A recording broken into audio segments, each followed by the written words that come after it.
मस्जिद है जहां पे नमाज होती है और नित्य के क्रियाकलाप होते हैं।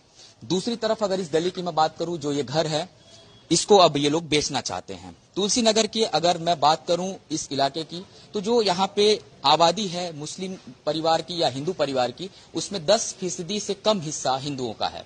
लगातार इस बात को लेकर झगड़ा होता है और पुलिस तक ये मामला जाता है।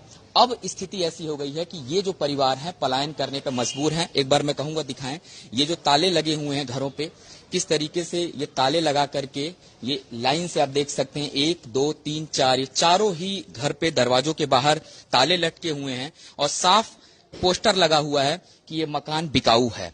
अब चलते हैं बगल वाले मकान में और सतीश जी से ही बात करने का प्रयास करता हूं कि दरअसल इस पूरे मामले पे देश की राजधानी दिल्ली में जब इतना बड़ा एक मामला हो रहा है कि एक हिंदू परिवार पलायन पे मजबूर है, ऐसे में क्या दिल्ली पुलिस की तरफ से इन्हें सुरक्षा दी गई, क्या क्या बातें इन्होंने पहुंचाई है, क्योंकि ये जो मामला है पलायन से जुड़ा हुआ है। देश की राजधानी दिल्ली में अगर पलायन होता है तो ये वाकई आश्चर्य का विषय है।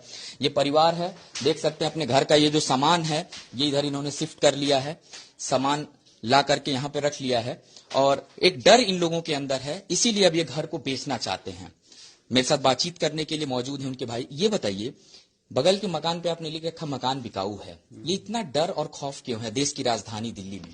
सर, हम हर तरह की कंप्लेंट पुलिस में दे चुके और लॉ एंड ऑर्डर का मैटर तो पुलिस को ही देखना चाहिए। अब हम 10 लोग मिलकर इनसे और कोई सलूशन तो हमारे पास है नहीं। हम शांतिपूर्वक तरीके से किसी तरह निपटाना चाहते हैं, लेकिन वो इनके पास बेसिक मुद्दा तो कोई है नहीं। झगड़ा क्या है कि भाई आप 10-5 घर रह गए हो, आप निकलो यहाँ से। तो अब ये किस तरीके से हिंदुओं ने डर की वजह से अपने घर यहाँ पे बेच दिए, मुझे ये बताइएगा, क्योंकि बहुत कम लोग हैं देश की राजधानी दिल्ली को दिखाते हैं विकास है, यहाँ पे प्रधानमंत्री बैठते हैं, तमाम तरीके की बातें होती हैं, लेकिन ये खबर भी लोगों को देखनी चाहिए और सुननी चाहिए। हमें सच्चाई बताइए इस तुलसी नगर इलाके की, कैसे हिंदुओं को पलायन करना पड़ा यहाँ पे? सर, सुबह 5 बजे से लाउड स्पीकर बजने शुरू हो जाते हैं और रात को देर रात तक बजते हैं और सिर्फ मस्जिदों पे ही नहीं लगे, एक्सटेंशन वायर लेके हिंदुओं के घरों के बगल में लगा रखे हैं और कोई ऐतराज उठाए तो फिर